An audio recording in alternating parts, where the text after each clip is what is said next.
How many are ready for the Word of God? Amen. So we are nearing the end of the 9 kingdom values, which are the fruit of the Spirit. And ito pong fruit of the Spirit, kingdom values, ay nakapaloob lang po ito sa ating series talaga na kingdom culture. Okay po? No? And we have looked at 7 of the fruit so far. Nakarami na tayo, naka 7 weeks na po tayo. And we only have dalawa po, no? 2 to go. So last week, we looked at what? Faithfulness. Next week, we will look at self-control. But ngayon pong umaga, our fruit for today is gentleness. Ayan. Tignan mo yung katabi mo, paano magpaka-gentle. Sige, pakita mo sa katabi mo. Ay, ang hinhin niya naman. Amen. Gentleness. Parang feeling ko hindi ako sisigaw ngayong umaga sa preaching. Amen. So help me, God. Gentleness, no? Let's read our text, Galatians 5. Siguro naman po sa pang-8 week naman na memorize yun ng Galatians 5. Okay? No? 1, 2, 3, go. But the fruit of the Spirit is love, joy, peace, patience, ulit. 1, 2, 3, go. But the fruit of the Spirit is love, joy, peace, goodness, faithfulness, gentleness, self-control. Against such there is no law. Amen. Pinagpala na po yung salita ng Panginoon. Let's talk about kingdom value number 8, gentleness. This is strength under control. Amen. Makakaupo na po ang bawat isa sa atin. Salamat po sa ating worship team at sa lahat po ng serve team natin, no? Nakalimutan ko pong i-welcome din those who came back, no? If it's your second time, third time, welcome po sa The Rock City Church. Okay, ready na po ba tayo? Gentleness. Amen. Ready na po ba tayo sa gentleness? No? Before I preach on this word about gentleness, I want to tell a story po na related po dito sa topic natin about gentleness. I remember last week, no, I was driving with a full load po ng passengers, and when I hit a hump, no, sa bawat tama ko po actually sa humps, nakakarinig po ako ng isang squeaky sound, no? So, sino po nakaranas nito? Every time na, kasi punong-puno kami sa kotse, tapos po, bigla ko naalala, yung aking mga shocks. No? Kamusta kaya sila? No? Di ko alam kung mabigat po yung nasa harapan or what. I don't know. No? Pero naririnig ko po yung mga shocks ko na tumutunog. No? And talking about our cars or shock absorbers, no? Siguro po, you probably don't think much of them. Tama po ba? Until they stop working. Hindi natin laging iniisip yung mga shock absorbers natin. Pero pag tumama or dumating po yung time na ito'y biglang umingay, dun mo po mapapansin at maaalala yung mga shocks mo. Tama po ba? When they fail, you will feel every bump, and then the whole ride becomes rough. Gusto ko pong kunin yung illustration na yon. I do believe that gentleness is like that. Gising po ba tayo? When it's present, it's often unnoticed. But when it's gone, the damage po is obvious. Ano pong gusto kong sabihin ngayong umaga? Without gentleness, church, our hearts can grow stiff. Napakatigas. Tama? And instead of absorbing pain, ang nangyayari po, we bounce it back, hurting others, and creating a chain reaction of wounds. Yun po ang nangyayari pag wala po tayong gentleness. I believe that God is calling us, church, to be spiritual shock absorbers. Wow. Hallelujah. Try mo nga yung katabi mo kung medyo nagbabounce. Ganyan mo nga yung katabi mo sa left, sa right. Amen? Sabihin mo, God is calling us to be spiritual shock absorbers. Sabihin mo, come on. Come on. Ganyan mo yung katabi mo. Come on, come on. Sige po, gisingin mo para hindi antokin. God is calling us to be spiritual shock absorbers. I love what Chuck Swindoll says. Nasabi niya po dito,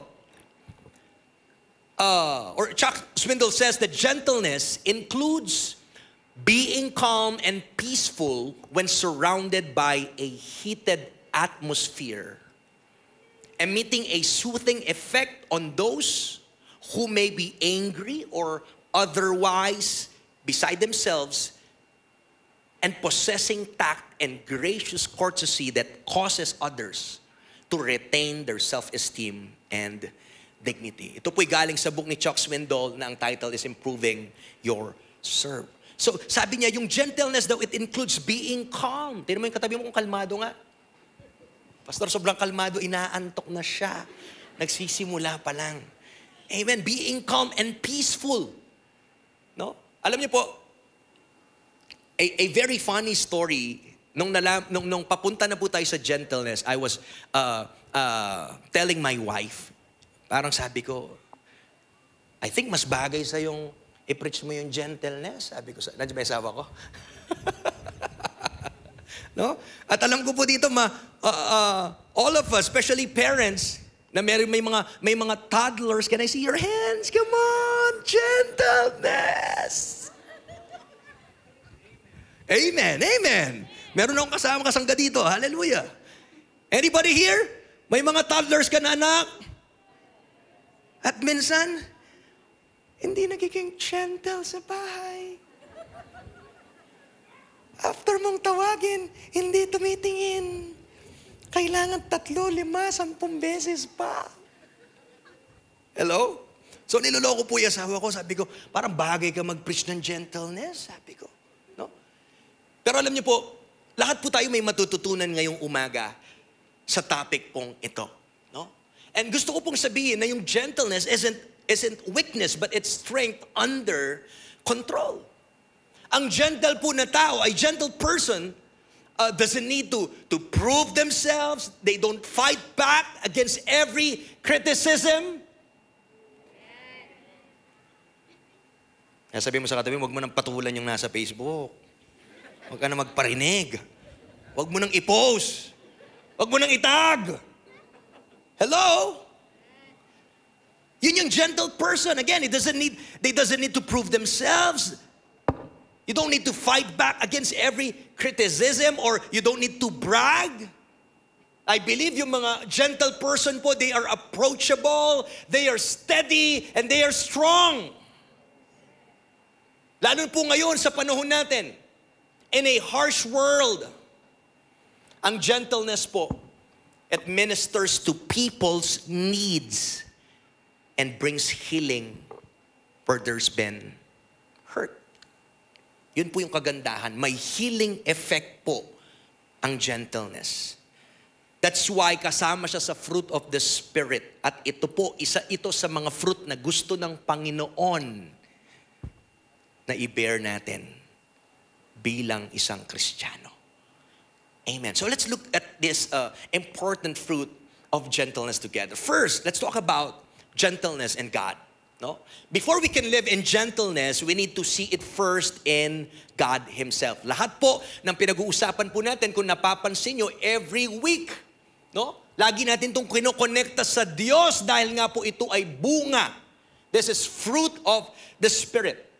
No? I want to present you, church, ngayon pong umaga, na I think many people, they have a wrong view of God. Gising po ba tayo? Right now. Marami pong tao, mali po yung perspective nila. Mali yung pagkakakilala nila sa Diyos. They have a wrong view of God. They picture Him as a harsh God, a cruel God, or maybe some, He's a distant God. Napakalayo niyang Diyos. But if we will try to look at the Scripture, it shows us a different picture po ng Diyos. He is a God who holds infinite power, strength, and authority, yet keeps that strength under perfect control. Wow. Napaka-powerful ng Diyos. He is mighty, and yet, grabe, yung kanyang strength, He is keeping it under perfect control. In short, gentleness is part of His very character. Amen. Tatlong bagay po yung gusto kong i-drive under this. Number one, understand that God is gentle with us as a father is with His children. Mga tatay, taas kamay. Ayan, babait tayo dito, believe me, tatay. Baka mamaya pag uwi natin, gentle na tayo. Anak, parang awa mo na. Makinig ka naman. Amen. Amen. Mga tatay, nakaka-relate po ba? Psalm 103, 13 to 14, sabi po dito, as a father has compassion on his children, look at this, so the Lord has compassion on those who fear Him. For He knows how we are formed. He remembers that we are dust. So malinaw po dito pa lang sa verse, makikita natin, the Bible tells us that God is gentle like a father is sa kanyang mga anak. Pinapakita po sa verse that God understands our limitations. Di po ba kayo natutuwa doon? He understands, He knows our limitations and deals gently with us. Ulitin ko po. He deals what? Gently with us. In short, He does not deal with us our sins as our sins deserve. Sabi po ng Psalm 103 verse 10, look at this. He does not treat us as our sins deserve. Or what? Or repay us according to our iniquities. Palakpakan nga po natin ang Panginoon. Kung naiintindihan mo to, palakpakan mo si Lord. Doon pa lang po makikita natin gaano kabuting Ama ang Diyos sa atin. Kung itatrato lang daw po tayo kung gaano natin ka-deserve based sa ating kasalanan, ay baka lahat po tayo dito, wala nang natira. Tama po ba? Pero praise God, ang tatay po natin, hindi niya po tayo tinatrato based sa ating kung paano natin deserve ito. Instead, God chooses to provide what? To provide grace, to provide mercy and forgiveness through salvation. Second thing is, God is gentle like shepherd is with his sheep. Amen. Alam po natin yung Psalm 23 that He is a good shepherd. And also in Isaiah chapter 40 verse 11, nasabi po dyan, He tends His flock like a shepherd. He gathers the lambs in His arms, wow, and carries them close to His heart. He what? He gently leads those that have young. Napakaganda pong picture nun. Imagine, i-picture out niyo po si Jesus as a good shepherd. Nabuhat-buhat niya yung mga lamb. Buhat niya po close to His heart. Tama po ba? God, church, look at this. God has the heart of a shepherd, gently guiding, leading, and tending His flock. Ganyan po katindi yung pagmamahal ng Diyos sa atin. And we see so many examples po ng gentleness ng Diyos in the Bible, no? Kung titingnan po natin in Genesis 3:21, makita po natin dyan that God was gentle in making garments of skin for Adam and Eve when they sinned in the garden. Imagine po, nung nagkasala si Adan at saka si Eva, ang sabi po ng Bible, buksan niyo po in Genesis 3:21, ang Diyos mismo ang gumawa ng pangbalot po, pantakip kay Adan at kay Eva. Imagine, ang Diyos pa. Tingnan mo ka-gentle ang Diyos. Genesis 21:17, he was gentle in reaching out to Hagar and her son in the wilderness. Buksan niyo po yung Bible niyo, makikita niyo yung story. No? Nung pinalis po si Hagar, dala-dala po ang kanyang anak na umiiyak, makikita natin doon na narinig ng Diyos yung pagtangis, yung iyak ng bata. Also in 1 Kings 19:12, he was gentle and ministering to Elijah through a still small voice when Elijah was discouraged. Alam niyo po yung story niya? Na ang Diyos po ay bumulong sa kanya in a still small voice. Nung mga panahon siya po'y discouraged and depressed. And lastly, makikita po natin yung story ni Jonah. In Jonah chapter 4 verse 10 to 11 that he was gentle in redirecting Jonah when he was angry at God's mercy. Sino po dito naranasan niya yung gentleness ng Panginoon sa sarili niyang buhay? Na noong mga panahon na ikaw ay naliligaw, inalalayan ka ng Diyos gently hanggang makabalik ka ulit sa tamang path because He is good, He is loving, and He is gentle. Palakpakan po natin ang Panginoon. Come on. Come on, palakpakan mo si Lord kung naranasan mo yon. Grabe po yung Panginoon. Tama po. So para siyang isang tatay, para siyang isang shepherd sa atin. At pangatlo po, makikita din po natin that Jesus displayed the fruit of gentleness in His life. I love this verse in Matthew 11:28 to 30 na sabi dyan, "Come to me, all you who are weary and burdened." Ano sabi ng Diyos? "And I will give you" what? "Give you rest. Take my yoke upon you and learn from me, for I am gentle and humble in heart, and you will find rest for your souls. For my yoke is easy and my burden is light." Alam niyo po, I do believe that one of Jesus's favorite word, no, ay yung kanyang paboritong sinasabi sa atin is the phrase, "Come to me." Lagi tayong inaakay ng Diyos. Anak, halika. Halika. Kasi alam ng Panginoon, tanging sa Kanya lang po tayo makakakita ng kapahingahan. Alam po ng Diyos that outside of His love and care and will, walang kapahingahan. Walang kapayapaan. Amen.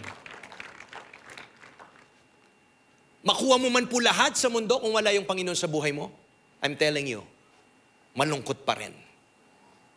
Malungkot pa rin. John chapter 10 verse 11, "I am the good shepherd. The good shepherd lays down his life for the sheep." So makikita natin, Jesus shared the same shepherd's heart as His heavenly Father. Nakita po yung puso?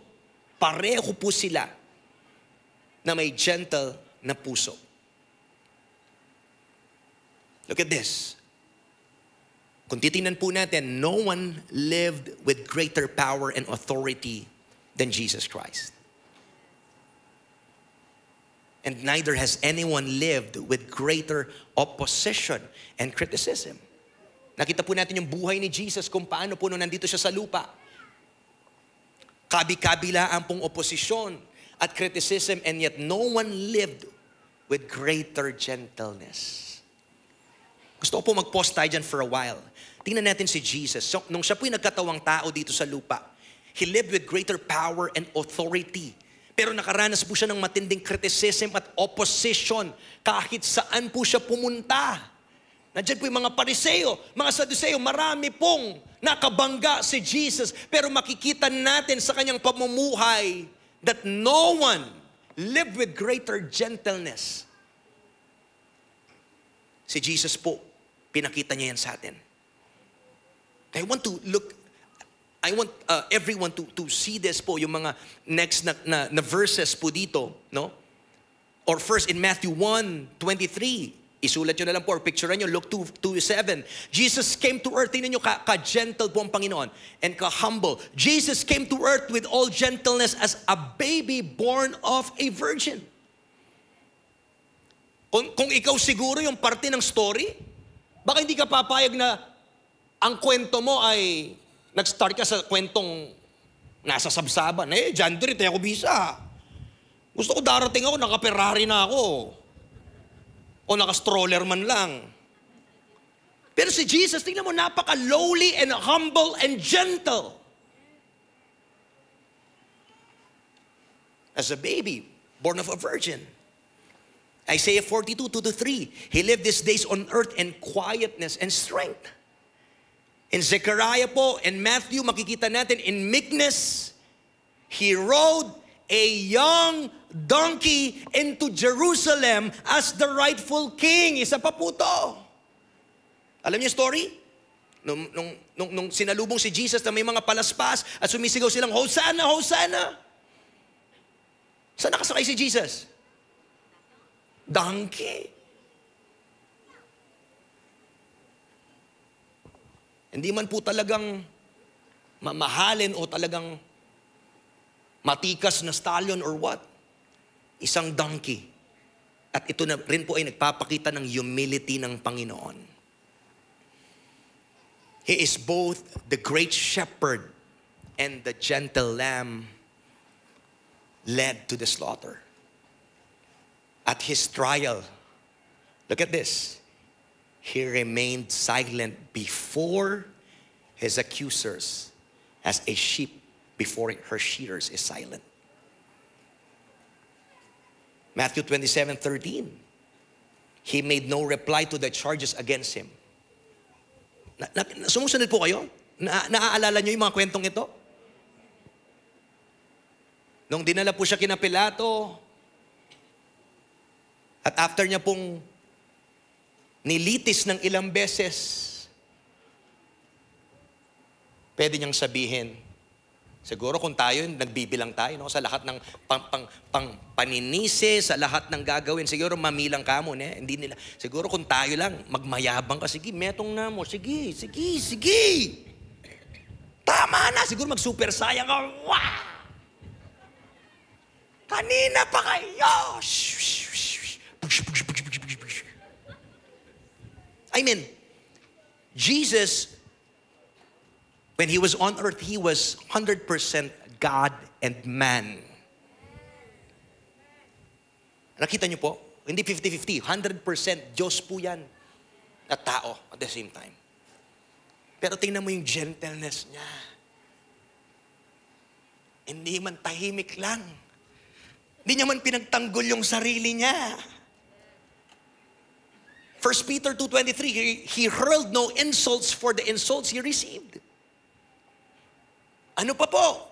Kung pupunta tayo sa New Testament, Jesus was gentle with Martha when she complained about her sister Mary. Naalala nyo? Nagrereklamo si sino? Si Martha. Pero kinausap siya ni Jesus ng napaka-gentle. Tama po ba? Jesus was also gentle with the woman who touched him in the crowd for healing. During those days, alam niyo po, pag isa kang high priest, hindi ka pwedeng lapitan man or mahawakan. Alam niyo po ba yon? Bawal po yun kasi nga outcast sila. Considered silang marumi, unclean. Pero si Jesus po, nung nandito siya sa lupa, pinakita niya that he is a high priest that can be touched. Pwede mo siyang lapitan, hawakan. At nung nahawakan po siya, nung babae, with the issue of blood, hindi niya po pinagtabuyan. Na ba't, tatalan ka? O yan dumi mo, hindi niya sinabing yon. Pinakita niya po yung gentleness niya doon. Jesus was also gentle with James and John. When they tried to get the best seats in heaven, sila po yung nag-aaway-away kung sino po ang uupo sa kanan ng Diyos. Jesus was gentle with Peter, come on. Gising pa po ba tayo? When Peter denied him 3 times, napaka-gentle ng Diyos that later Jesus took him aside and gently restored him And si Peter man po, Peter the failure, he became Peter the forgiven through the gentleness of Jesus. Come on, palakpakan po natin ang Panginoon. Come on. Hallelujah. So kahit sino po ay pwedeng ma-restore sa gentleness ng Diyos. Kahit sino pwedeng mapagaling. Kahit sino pwedeng makalapit sa Panginoon. And I know, habang binabasa po natin to, nare-rebuke tayo na, Lord, sorry. Parang hindi yata nagre-reflect na gano'n yung aking ugali. But praise God, sa word niya, nagbibigay po ito ng paalala po sa atin. So again, God is gentle with us as a father is with his children. God is gentle like a shepherd sa atin with his sheep. At pinakita din po ni Jesus yung fruit ng gentleness sa kanyang buhay. Pangalawa po, pag-usapan natin yung, I want to connect yung gentleness and strength. No? Let's talk about gentleness and strength.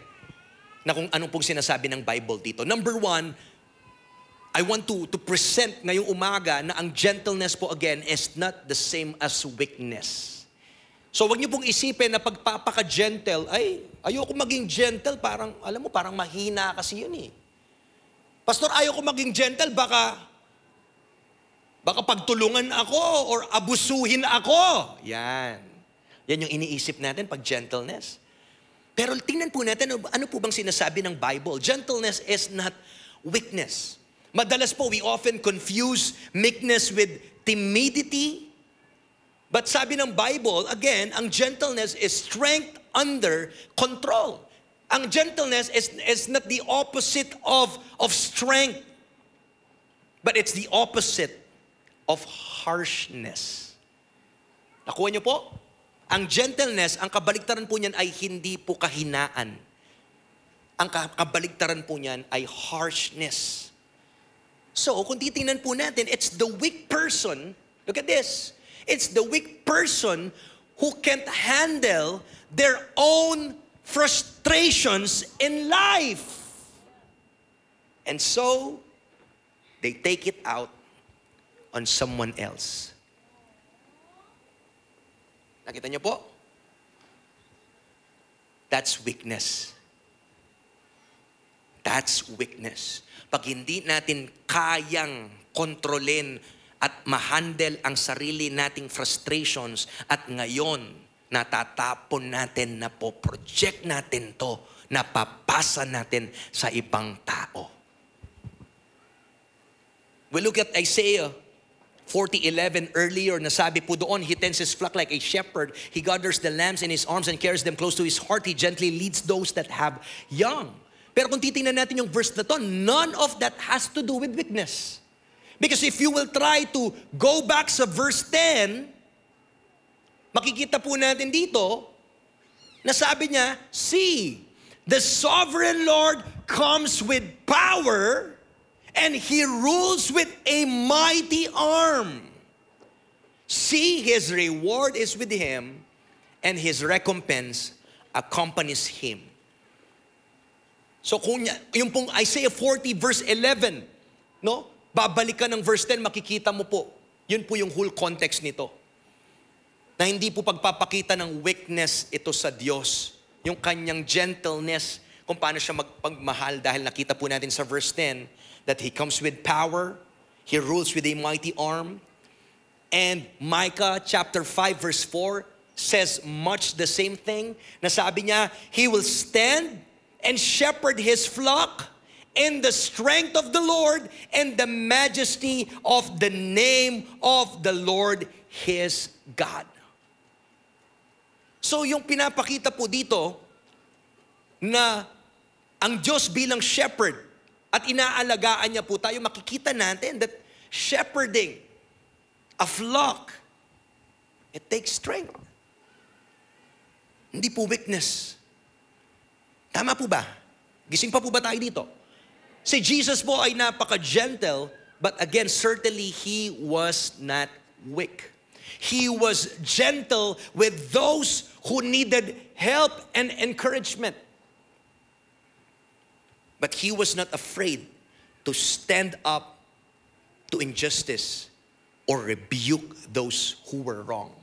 Gentle siya, pero pag kailangan pong ipaglaban ang injustice, tatayo po si Jesus. Makikita natin sa Matthew 21 verse 12.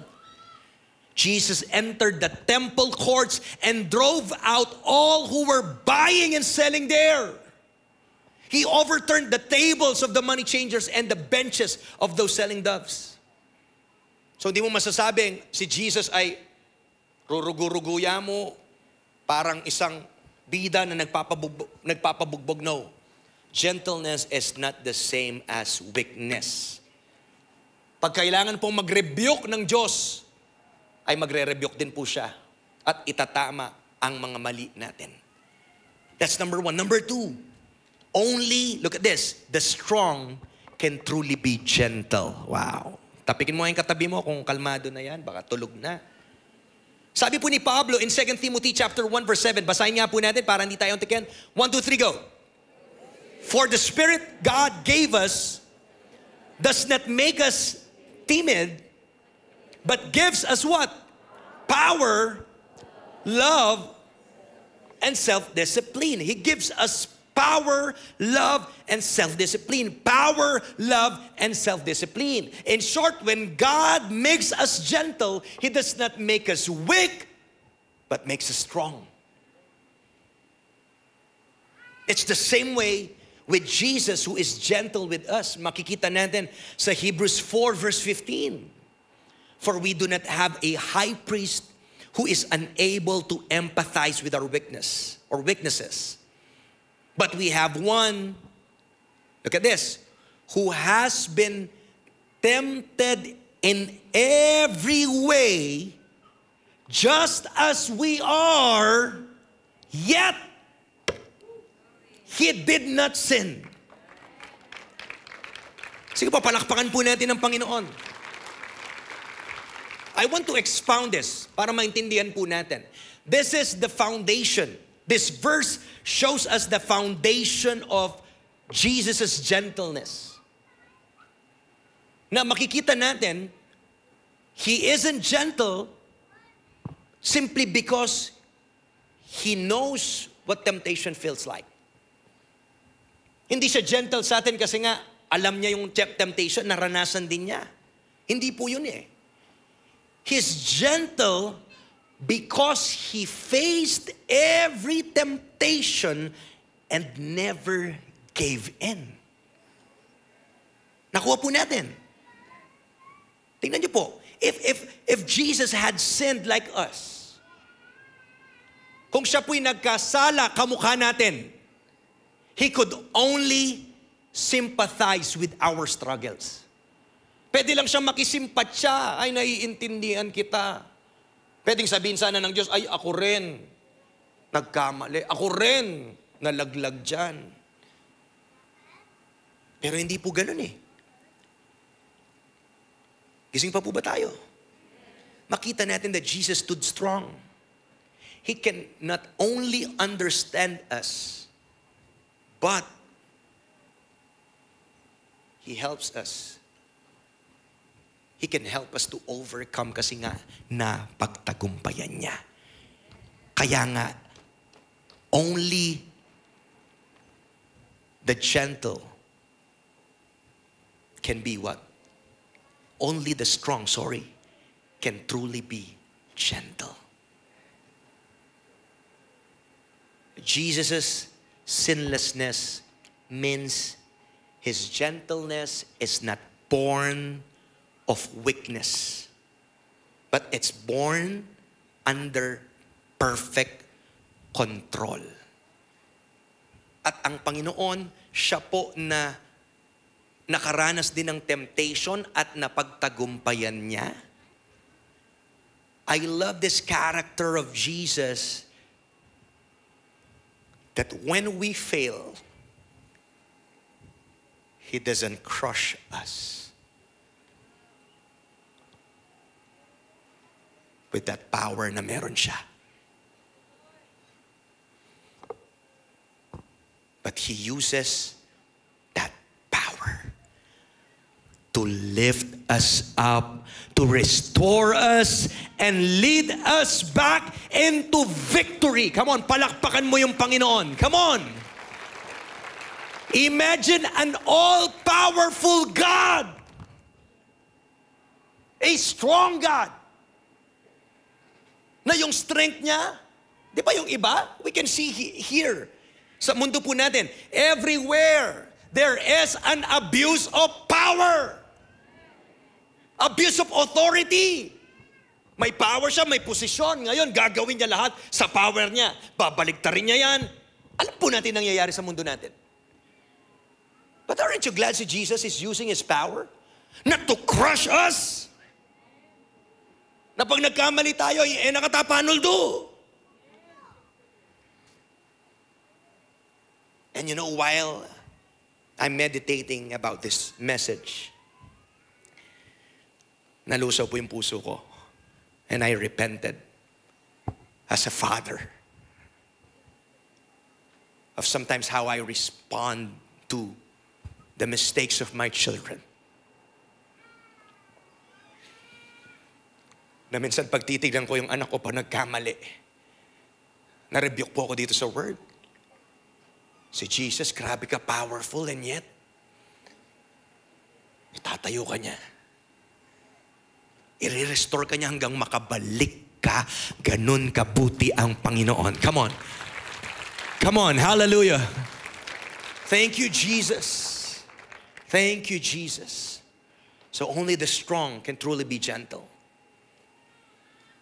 And pangatlo po, gentleness and strength under control. Sabi po ni Billy Graham sa kanyang libro titled The Holy Spirit, a river. Look at this.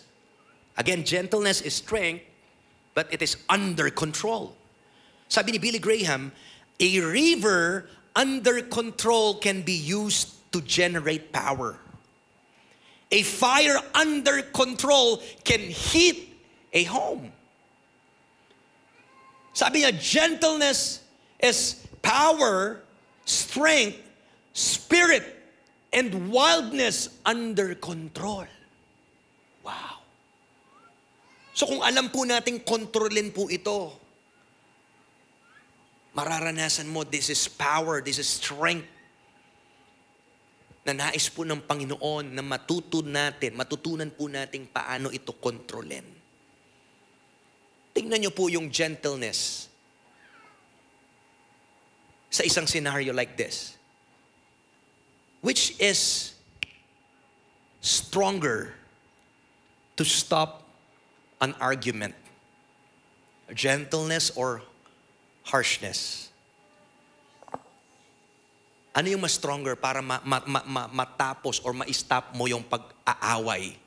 Harshness o gentleness? Gentleness. Napansin mo na yung nung sumasabog ka sa galit, tapos sabi mo yung asawa mo na lang, sige. Yung kausap mo, nebubulad. Sino nagmumukhang ano nun? Ikaw, ganyan ka na lang ng ganyan eh. Siya nakaganyan lang, oh. Gentleness can stop an argument. And this is biblical. Proverbs 15:1 says, a gentle answer turns away wrath. But a harsh word stirs up anger. Subukan mong magpaka-harsh sa usapan nyo, di kayo matatapos. Lalong lalagablab, lalong lalaki. Sa mga mag-asawa, alam nyo na yan. Pota kanyang kahulidasing kabait. Gentleness. Amen. Palakpakan niya po natin si Lord. How many of you are enjoying this series so far? Wow. Mas grabe next week. Self-control. Sinong excited next week? Tapusin ba naman natin ang 9 weeks itong fruit of the Spirit? Di ba tayo mapapalaya nito? Amen. So gentleness is stronger. Another, which is stronger to win an argument.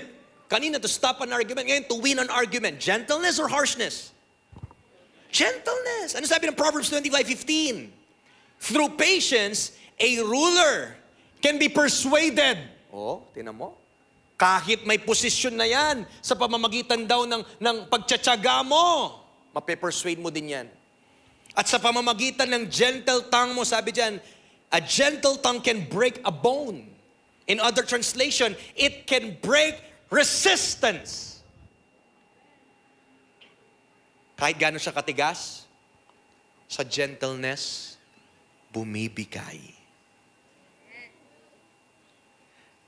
So kung may argument sa bahay, subukan mo yung gentleness.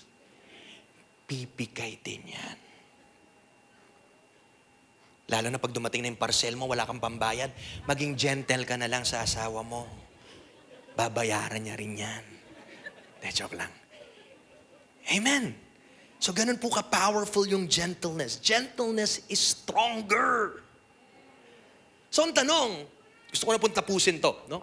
Paano tayo mag-grow sa gentleness, no? Let's talk about growing in gentleness. So we have looked at what the Bible tells us about gentleness and God, and gentleness at yung strength. And finally po ngayon, we want to see what the Bible tells us about growing in gentleness, no? Of course, naniniwala po tayo that we should be gentle in all relationships. Dahil sabi ng Philippians 4 verse 5, look at this, let your what? Gentleness be evident to all. Gising pa po may nasa taas, parang hindi naman nagbabasa natin sa taas. Amen. Amen. Pastor, gentle lang. Hindi lang kami sumasagot. Gentle lang. Sabi, yung gentleness be evident to all. So let's try to look at 6 specific areas po where we can grow in gentleness. Okay? Number 1, be gentle in teaching. Yung iba baka inisip, ay, sakto, teacher ako. Wow. Sa lahat po ito, no? Teacher ka, pastor, leader, lahat. Sabi, 2 Timothy 2:24-25. And the Lord's servant must not be quarrelsome, but must be kind to everyone. Actually po, nakaspecify ito sa mga pastor, sa mga leader ng simbahan. Amen? Must not be quarrelsome, but must be kind to everyone. Humingi na po akong tawad kung may nagawan po ako ng hindi maganda dito sa kwartong ito. At may kinakitaan niyo ako ng ugali na hindi kind. No? Able to teach, not resentful. Opponents must be gently, look at this, opponents must be gently instructed in the hope that God will grant them repentance, leading them to a knowledge of the truth. So whether you are a pastor, a leader, or a Christian, and maybe may gusto kang i-correct or itama, no? Na minsan po, ang pangit na tayo bilang Kristiyano, sana hindi natin makita yung sarili natin na nakikipagdebate. Mahirap, gusto mo siyang i-win, pastor, gusto ko lang naman siyang i-win. Mamaya may kipagdebate na ka. So instead ma-win mo siya, nawala. Gising pa po ba tayo? Kasi po, arguments harden hearts. Kaya maging maingat, maging gentle tayo sa pagtuturo sa iba. Huwag mo silang basta-basta pilitin, puwersahin. Gentleness opens them to Christ. Amen. Pastor, paano ko ba win? Pastor, iba yung paniniwala niya. Pastor, iba yung nakasanayan niya. Gently instruct them. Hindi lahat ng against sa'yo ay titirahin mo at makipapakita mong ikaw na ang tama. Ay, sige, tingnan natin kung may mawiwin ka dyan. Wala. Kaya sabi dyan, be gentle in teaching. Pangalawa po, be gentle in restoring. Romans 15:1. We who are strong ought to bear with the failings of the weak and not to please ourselves. Also, Galatians 6 verse 1. Brothers and sisters, if someone is caught in a sin, look at this. You who live by the Spirit should what? Restore that person gently. But watch yourselves, or you also may be tempted. Kaya kung may kapatid ka, no? At meron kang tamang relasyon sa kapwa mong yon, sa kapatid mo kay Kristo, at gusto mong ma-restore yung taong ito, or maybe talagang kaibigan mo na gusto kang gamitin ng Panginoon para, alam mo yon, maibalik ang iyong kapatid kay Kristo, sabi po dyan, even that person is caught in sin, dapat po i-restore natin sila gently. Amen. Gently. Kaya po dito sa church, ayaw natin ayaw nating pangunahan na parang ikaw pa talaga yung kinukuha mo yung role ng Holy Spirit at ituturo mo lahat ng mali. May kasalanan. Ito mali. No, hindi po tayo ganon. At kailangan po nating bantayan din yung sarili natin. Baka kakaganyan mo, mamaya ikaw yung malaglag. Kaya ang ganda ng gentleness. Tama. So when someone stumbles, church, don't crush them. Restore them gently, remembering your own weaknesses. Walang pride. Walang parang pakita mo self-righteous ka na ako lang yung tama dito. Ako kasi nagpipray ako 3 times a day. Nagfa-fasting ako 3 times a week. Wow. Hindi po tayo ganun. Alalahanin po natin na tayo din ay may mga kahinaan. Pangatlo po, lahat ng mag-asawa, tas kamay. Woo! Come on, couples. Wala na ata mag-asawa dito. Are you ready? Number 3, be gentle in marriage. Hello. Colossians 3:18-19. Wives, submit yourselves to your husbands. Can I see all the hands of the wives? Oh, taas kamay. Asawang babae.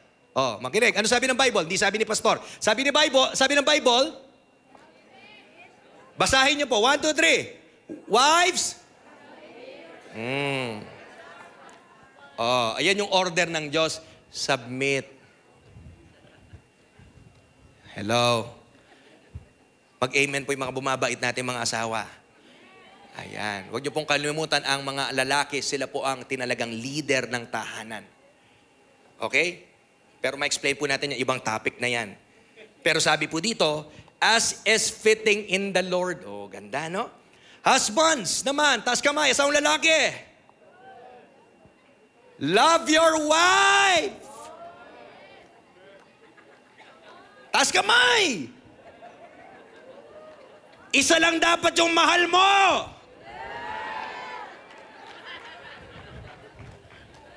Taas, wag mong papabayan. Hello! May sinumpaan ka sa altar. Marami pong temptation sa paligid. Hello? Sabi dyan, mahalin mo ang asawa mo, at ito pa, ready na tayo, taas kamay ulit. Do not be harsh with them. Pota ka huli mo, may punching bag ang asawa mo.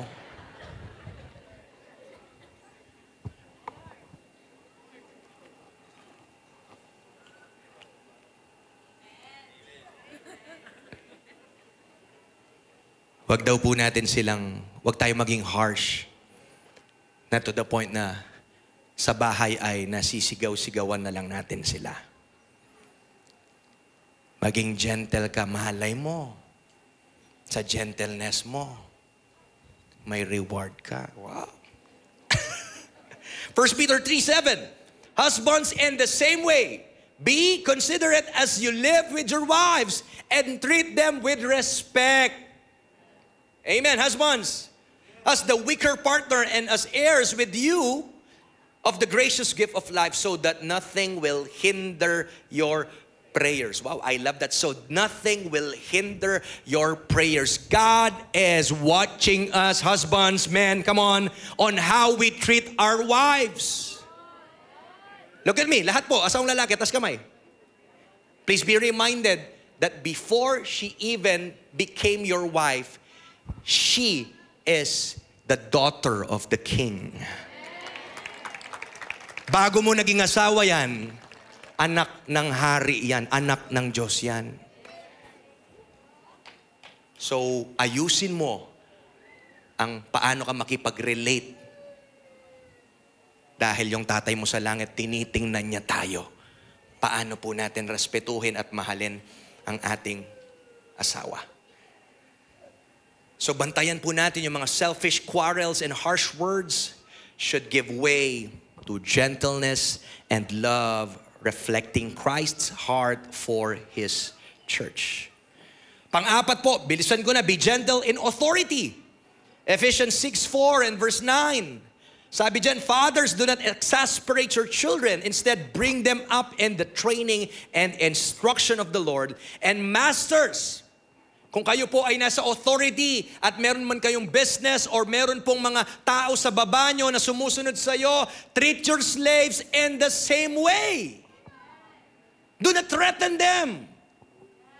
Yung Kristiyanong boss, hindi nagaan, ayusin mo. What? So, pakita po natin, ano pang ibig sabihin ng isang Kristiyanong boss? Lahat po ng mga business, lahat po ng mga CEO, COO, kahit anong CEO yan. CDO. Hello? Do not threaten them, since you know that He who is both their master and yours is in heaven, and there is no favoritism with Him. Pakisamahan po natin sila ng maayos para makita nila yung difference. Ito pala, bakit pala mabait yung boss ko? Kristiyano ya kasi. Yun, sarap marinig. Tama po ba? So whether as parents or leaders, avoid exasperating or intimidating those under your care. Learn to live with gentleness, knowing we all serve the same Master in heaven. Palakpakan po natin ang Panginoon. Panglima po, be gentle in witnessing. Sa pag-share po natin, no? Kay Christ sa ibang tao, 1 Thessalonians 2:7. Instead, we were like young children among you, just as a nursing mother cares for her children. 1 Peter 3:15. But in your hearts, revere Christ as Lord. Always be prepared to give an answer to everyone who asks you to give the reason for the hope that you have. But do this with gentleness and respect. Sa pag-win po natin, sa pag-evangelize natin, sa pag-share mo ng testimony mo sa ibang tao sa kapitbahay mo, maging gentle po tayo. We win people to Christ not by intimidation, but by sharing the gospel with gentleness and respect, like a loving parent to a child. Yan pong ibig sabihin yan. And lastly, paano po mag-grow ang gentleness? Of course, siyempre, siya po ang source. So number 6, ask God to grow gentleness in you. Hindi na po natin babasahin yung text natin sa Galatians chapter 5. So ang gentleness po is a fruit of the Spirit. So let's ask God daily to grow it in your life so it becomes evident to all. Palakpakan po natin ang Panginoon. Bilang pong pagtatapos, again, ang gentleness po is strength under God's control. So as we walk with God, I pray that our words, actions, and attitudes reflect the heart of our gentle Savior. Tatayo po tayo right now. Palakpakan po natin ang Panginoon.